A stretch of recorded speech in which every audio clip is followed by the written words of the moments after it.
Immediate implant therapies have the potential to offer great advantages to both the patient and the clinician.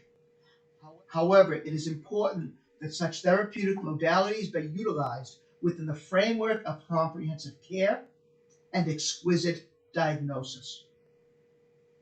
Yes, we can all place implants in immediate extraction sockets, whether they be in the anterior region or in molar areas.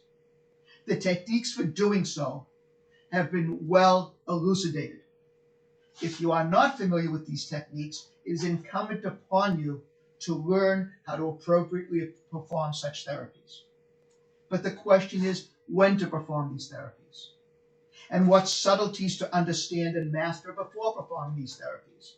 The picture behind me shows two implants placed in maxillary incisor extraction sockets. Simple procedure. However, placement of these implants in such a seemingly simple scenario involves the understanding of a number of components and appropriate diagnosis. For example, what implant design and dimensions do you utilize in such a situation? Where is the implant neck apico-occlusally? Do we just follow formulae that have been handed down like folklore?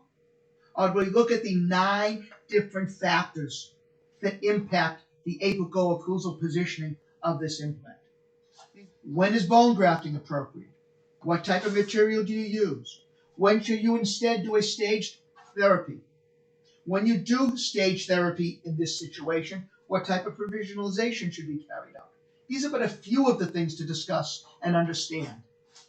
Performance of immediate implant therapies in a manner which maximizes patient treatment outcomes is truly an art.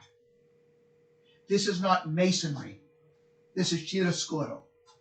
And it is incumbent upon us as conscientious clinicians to understand both the art and the delivery of such care.